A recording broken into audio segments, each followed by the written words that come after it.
ဟိုဒီကပဲပြုတ်အီလေးဒီမှာတော့လေပဲပြုတ်စားခြင်းကိုယ့်အကူပြုတ်စားမှာပဲစားလို့ရတယ်ပေါ့နော်ဝဲစား remake တွေကလေအစင်မပြေဘူးစားရတာစားလို့လည်းမကောင်း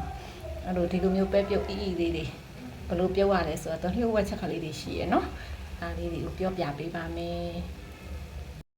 ကဲဒါလေးကတော့ပဲပြုတ်လို့မလို့ပေါ့နော်ဒီမှာကတော့ပဲပြုတ်ကလေးတွေဆိုရင်စားခြင်း ready made တွေကလည်းစားမကောင်းတဲ့ခါကျကိုယ့်အကိုပဲအစိုးဖောက်ပြီးတော့ပေါ့နော်ကိုယ့်အကိုပဲပြုတ်လုပ်ပြီးတော့ပဲပြုတ်စားတယ်အရင်ဆုံးပေါ့ဒီစတော်ဘဲလေးတွေက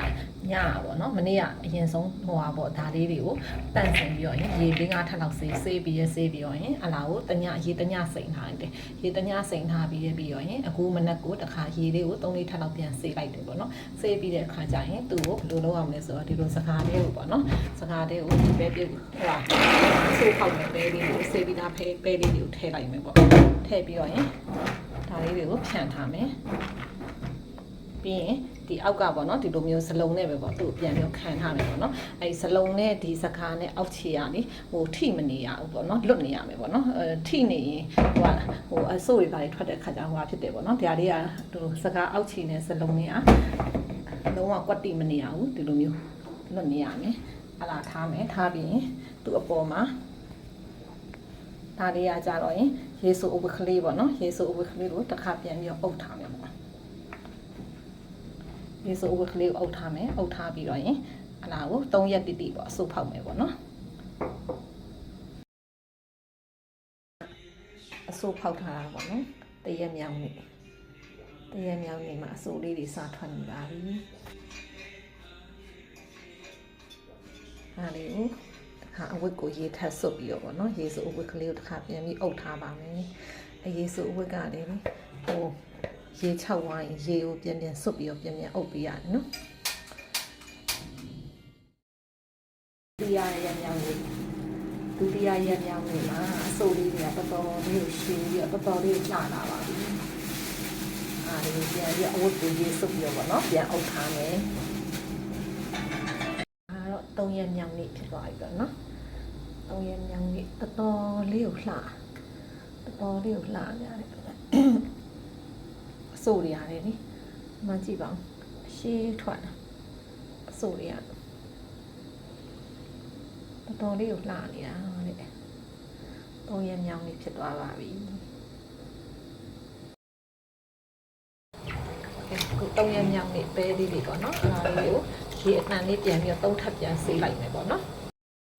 ရေအတန်3ထပ်ဆေးပြီးပြီပေါ့နော်သူမှရှိခဲ့ဟိုအနံ့အသက်တွေဟို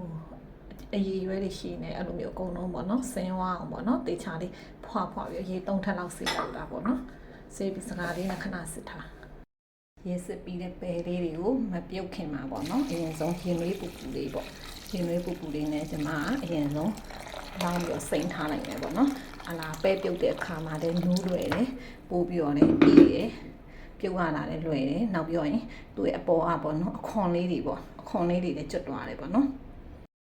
အထဲကိုပေါ့နော်ခုနရင်နွေးနဲ့စိမ့်ထားတဲ့ထဲကိုဒီ baking soda ပေါ့နော် soda လေးကိုနည်းနည်းထည့်မယ်ထည့်ပြီးတော့ရင်နွေးနဲ့ခဏစိမ့်ထားလိုက်တာပေါ့နော်အနည်းဆုံး3နိုင်လောက်3-4နိုင်လောက်ပေါ့နော်စိမ့်ထားလိုက်မယ် soda လည်းအများကြီးမဆုံးဖြားလေးနဲ့ပဲထည့်မယ်ထည့်ပြီးတော့နည်းနည်းမှုလိုက်မယ်မှုပြီးတော့ရင်အုပ်ထားလိုက်နော်ကဲအခုဆိုရင်3-4နိုင်လောက်ပဲစိမ့်မယ်ဆိုရင်လည်း9နိုင်လောက်ဖြစ်သွားတာပေါ့နော်စိမ့်တာအခုဘယ်လိုဖြစ်လဲဆိုတော့ရင်စိမ့်ပြီး9နိုင်လောက်ဆိုအခုဒီမှာအပေါ်ကနေပဲဒီအခွန်လေးတွေပါတူအလူကျွတ်သွားတာပေါ့နော်အဲ့လာလေးကြီးကြတော့ပို့ပြီးတော့ရင်ပြုတ်တဲ့ခါကျရင်လည်းဒီပဲလေးတွေကနူးတာပိုမြန်တယ်နောက်ပြီးတော့ဒီအခွန်လေးတွေတော့ကျွတ်သွားတဲ့အတွက်အခွန်လေးပါရှုပ်နေရတယ်ဘာမှမဖြစ်တော့ဘူးပေါ့နော်အဲ့လိုမျိုးဆိုဒါကိုပြန်ပြီးအတန့်ဆေးမယ်ပေါ့နော်2ထပ်3ထပ်လောက်အတန့်ပြန်ဆေးမယ်အခုဆိုရင်ပြုတ်တော့မယ်အတန်ဆေးပြီးတဲ့အခါမှာပေါင်းဝိုးထဲကိုထည့်မယ်ပေါ့နော်ရေကိုကြတော့အရင်ကြီးတူရတယ်အများကြီးမထည့်ရဘူးဒီပဲလေးမြုပ်ရုံလောက်ပဲထည့်ပေါ့နော်ပဲမြုပ်တဲ့အထိပေါ့နော်အပေါ်ရန်လေးထည့်ပြီးအခါမှာအဲဒီဆော့တာလေးရတယ်စားတဲ့ဆော့တာပေါ့နော်ဇုံဖြားလေးနဲ့ပဲထည့်မယ်ပြီးရင်အထဲကိုစားလေးနည်းနည်းထည့်မယ်ပြီးရင်စီပေါ့နော်စီထမင်းစားစုံလေးတစ်စုံကြော်လောက်ထည့်လိုက်မယ်နော်စီပါထည့်ပြီးဒါလေးကိုနည်းနည်းမှုမယ်ပြီးရင်သူ့ထဲကိုထညက်ပေါ့နော်ထညက်နည်းနည်းကြီးတာလေးတစ်ခဲထည့်လိုက်တယ်ထည့်ပြီးတော့ရင်အလားကိုထမင်းပေါင်းဦးထဲကိုထည့်ပြီးပေါင်းမယ်ပေါ့နော်အခုဆိုရင်ပဲပြုတ်ခလေးလေးရပါပြီရှင်အရန်ကိုနုညံ့ပြုတ် ဒီမှာနော်ပြပေးမယ်ဒီကိုတွေနဲ့ဆိုတော့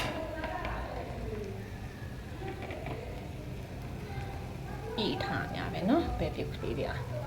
ပဲပြုတ်ဒီလေးလေးရပါပြီ